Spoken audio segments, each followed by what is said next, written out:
월요일 아침 글로벌 마켓 나우의 김희욱입니다.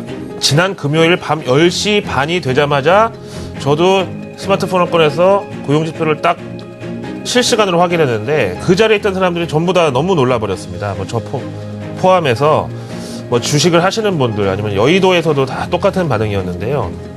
자, 이런 고용지표 서프라이즈가 과연 미국까지는 들어 올렸지만 우리나라 증시에는 어떤 영향을 줄지, 과연 이거를 100% 믿어도 되는지 허와 실에 대해서 한번 얘기를 해보기로 하고요. 이제 그 다음에 이걸로 인해서 이제 산타랠리의 기대감이 다시 시동에 걸린 거다라는 분석도 있고 또 반대의 해석도 있습니다. 이것도 한번 균형 잡힌 시각을 유지하기 위해서 둘 다 얘기를 한번 다 들어보기로 하죠. 어쨌든 주제는 테이퍼가 또 한번 떠올랐지만 이게 우려가 아닌 호재로 오늘은 건전한 논의가 있었다는 거 정도가 좀 다르겠네요. 오늘은 CNN 머니의 마감 브리핑 보시죠. 금요일 상황입니다. 우리 시간으로 밤 10시 반에 나왔고 너무 좋게 나와서 미증시가 오히려 테이퍼 우려에 위축되면서 하락 출발할 줄 알았지만 이날은 또 반대의 흐름이 나왔습니다. 그러니까 지금까지 경제지표를 보면 항상 역설적인 반응이었잖아요. 왜냐면 양적 완화가 여기에 걸려있다 보니까 경제지표가 좋게 나오면은 양적 완화가 지속된다고 해서 양적 완화가 빨리 끝난다고 해서 싫어하고 경제지표가 나쁘게 나와야 양적 완화가 지속된다고 해서 좋아하고 이랬었는데 이날은 정상적인 흐름이 나와서 보시다시피 다우지수가 200포인트 상승하면서 16,000선을 다시 회복했고요. 이제 그렇다고 해도 주간에 빠졌기 때문에 지난 화요일 수준 정도로 그냥 복귀를 한 걸로 이만큼의 하방 매물이 급격하게 청산되면서 지수가 회복을 한 걸로 추가 상승이라고 볼 수가 없다는 점을 말씀드리고 싶고요. 그러면 고용지표가 얼마나 어떻게 잘 나왔는지 한번 바로 넘어가서 보기로 하죠. 11월 공식 고용보고서인데요. 한 달 동안 미국의 이 비농업 고용은 20만 3천 건이 증가했네요. 그래서 이 정도면 상당히 큰 폭의 증가죠. 왜냐하면 예상치 상단도 뚫고 올라가 버렸어요. 근데 이런 영향으로 실업률은 7.0이 나왔네요. 그래서 이거는 한 5년 내 최저 수준이라 그러고요. 예상치 7.2%를 역시 이것도 큰 폭으로 극복을 했다. 근데 뭐든지 과유불급이라고요. 이렇게 한꺼번에 많이 떨어지면 그 다음에는 조금 반등할 소지가 크지 않느냐, 이제 이렇게 해석이 가능하고요. 그 다음에 이제 밑에 언급 보니까요. 10월에 미 정부 셧다운 때문에 일시 실업 상태에 들어갔던 정부 공무원 37만 7천 명이 다시 고용에 복귀했다는 사실을 이렇게 언급했습니다만은 정부 일자리 증감이 고용지표에 미치는 영향은 상당히 제한적이기 때문에 일단 알겠다 이렇게 하고 넘어가고요. 그 다음에 이제 항상 고용지표가 그렇지만은 잘 나오면은 구직 참여자가 감소해서 그런 것이다 이렇게 뭔가 찝찝했잖아요. 근데 이번에는 다릅니다. 이것도 역시 전체 고용 가능 인력, 고용 비율, 고용자 수 모두가 증가를 했어요. 대신에 부정적인 요소 있잖아요. 구직 포기자, 그 다음에 실업자 동시에 감소하면서 실업률도 지금 이렇게 0.3% 떨어진 거죠. 그러니까 이번에는 다른 때와 달리 고용지표의 헤드라인이 서프라이즈 수준이었음에도 불구하고 양도 질도 흠잡을 데가 없다, 이렇게 말씀드릴 수 있고요. 그 다음에 업종별로 봐서 내려가시면은요, 이제 항상 고용지표 나올 때마다 말씀드리지만 미국의 이 고용 증가는 서비스업의 비중이 대부분 크죠. 보시다시피 이제 이번에도 15만 2천 건이 서비스업에서 나왔고 대신에 제조업이 4만 4천 나왔네요. 4만 4천. 그래서 이제 이 정도 비율이면은요, 제조업종은 지금 한 4개월 내 최저 수준을 극복하고 8, 9, 10, 11 이 4달 중에 거의 최고치인 4만 4천 건 기록했는데 이제 이거 계절적으로 봐도요. 12월 연말 쇼핑 시즌을 앞두고 이제 생산을 늘리기 위해서 이때 수요 증가를 기대하고 그래서 제조업 생산직의 일자리를 늘려놓은 것으로 이거는 충분히 해석이 가능하고요. 거기다가 또 이번에 약간 고무적이라고 볼 수 있는 게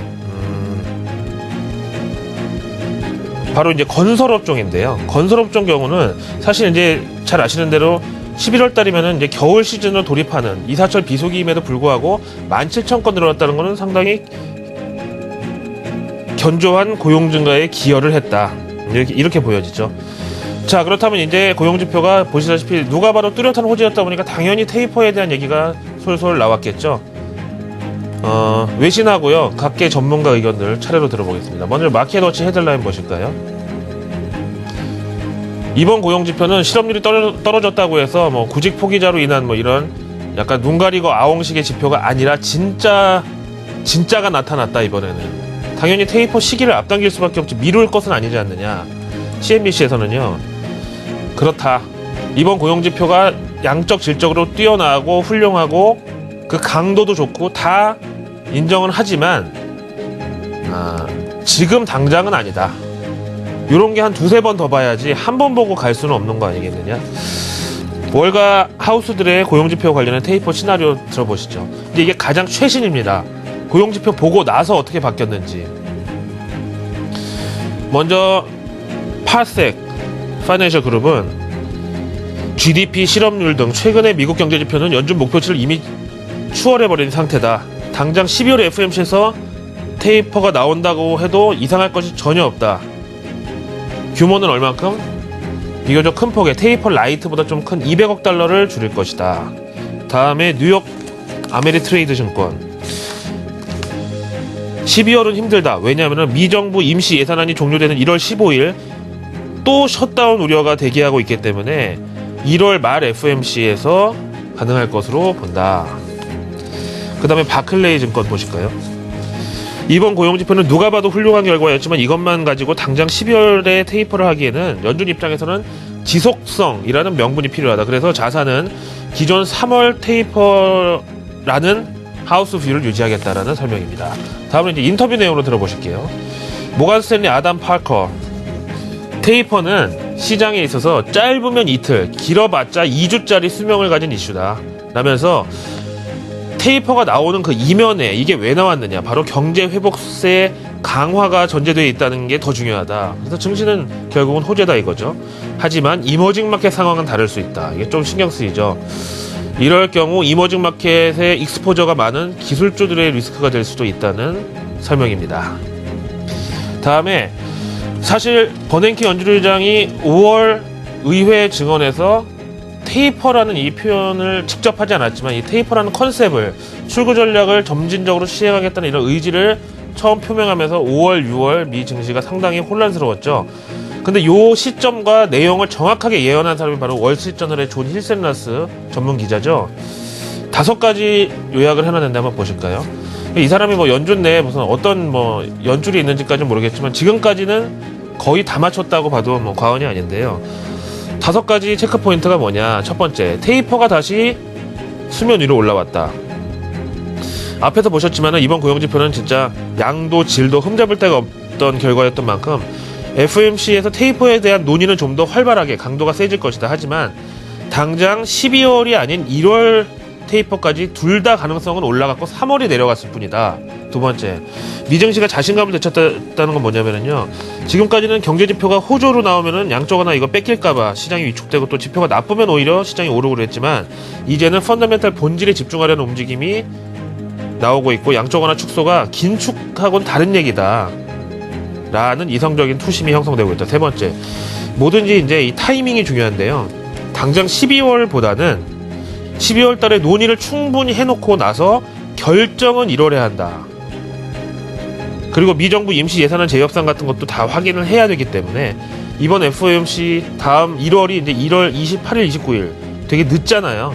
그래서 저 때가 확률이 높다라는 거죠. 그 정도 되면은 일단 12월 FOMC에서 테이퍼에 대한 구두 개입 정도, 혹은 구두 의지 표명 정도가 나오고 1월에 실제로 하면은 충분히 연착륙이 가능한 이슈다. 네 번째, 이건 좀 미묘한 해석이 붙을 수 있는데요, 연준도 사실은 미국의 중앙은행 역할을 하는 동시에 그래도 이익을 추구하는 금융기관이고 사금융기관이거든요. 근데 진짜 몇 년에 걸쳐서 양적 완화라는 프로그램으로 채권 담보로 잡아가지고 시중에 그렇게 무한정 몇 조 달러의 자금을 대출해 줬는데 그동안 그 채무자, 바로 미국이죠, 채무자의 재무 상태가 좋아질 기미가 안 보여서 어떻게 보면 좀 물림감이 없지 않다 이거죠. 하지만 이제는 돈을 회수할 가능성도 시기도 다 호의적인 정황. 다섯 번째, 이 실업률이라는 게요, 추세적인 이 흐름이 나타나야 되는데 변동성이 너무 컸다는 거죠. 9, 10, 11월 3개월 보면은 내렸다 올랐다 또 급락해버린 이런 상황. 그러다 보니까 이제 다음 고용지표에서는 실업률이 다시 재반등할 가능성이 있다. 그러면 이번에 양적 완화를 해놓고서 다음 달에 실업률이 또 올라가면 연준 입장에서는 좀 머리가 복잡해지겠죠. 시중에 이 비판도 있을 수 있고요.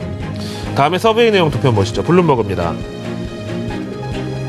한 달 전 서베이 결과에서 12월에 양적 완화 축소 한다는 답변이 17%였는데 이번에 34%로 2배가 늘어났다. 다음에 로이터 보시죠. 프라이머리 딜러들은 21개 사 가운데 18곳이 테이퍼는 무조건 3월 전에 나온다. 늦어도 3월 전이다. 18개 사 가운데 8개 사가 3월, 5개 사는 1월, 그리고 4개 사가 12월, 그리고 1월. 둘 다 가능성이 있다. 그러니까 12월 테이퍼 가능성이 올라가긴 했지만 여전히 과반을 넘는다거나 뭐 지배적인 상황은 아니라는 거죠. 결론 이렇게 맺어드리고요. 그 다음에 이제 우리나라 개정 전에 지표 3개만 좀 볼 텐데요. 먼저 미국 10년 만기 국채금리 보시죠. 이게요, 고용지표 나오자마자 2.94까지 육박을 했다가 다시 떨어졌습니다.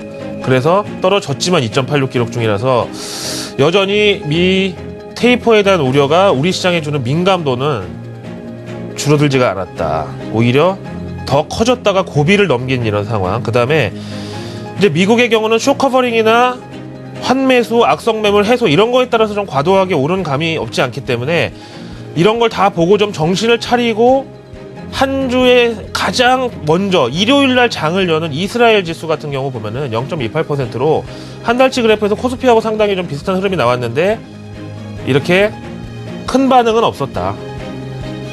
그리고 이것도 보실까요? 앞에서 이제 쇼커버링 얘기 나온 김에 드리면은요. S&P 500 지수의 풋콜 레이쇼인데요. 보시다시피 이제 하루 만에 지난 며칠 쌓아 있었던 풋 비율이 팍 줄어들었다는 거고, 근데 이걸 보시면은 이것도 역시 지난 화요일 수준으로 복귀를 하는데 한 이틀에 걸쳐서 쌓인 풋이 갑자기 하루 만에 확 정리되는 이런 상황. 그래서 MSCI 한국 지수 보시면요. 우리도 사실 미국과 마찬가지로 지난주 내내 외국인 매도 물량 나왔는데 그중에 이제 공매도 비중은 오늘 갑자기 청산돼도 이상할 것이 없다. 그렇다면 이게 이제 오픈 포지션이 아니라 클로징 포지션이라는 거예요. 그동안 쌓아왔던 공매도 청산하고 오늘 밤에 미국 분위기 보고 다시 그때 새로 세팅하자. 대신에 오늘 갭상승 출발은 어느 정도 보장돼 있고요. 그럼에도 불구하고 63.51은 외국인들의 시각은 2000선 너머로 들어올릴 정도까지는 아니다. 미국의 고용지표 잘 나왔는데 코스피 지수 종목 지금 사는 거랑 그렇게 큰 연관은 없어 보인다. 저는 이렇게 나중에 틀려서 뭐 욕을 먹더라도 일단 보수적인 대응 관점을 말씀드리고 오늘 같은 날 갭상승에 따라가다가 혹시라도 물릴 수가 있는 이런 위험성을 저는 다른 시장 전문가들과 좀 반대로 제시하고 물러가겠습니다. 월요일 아침 글로벌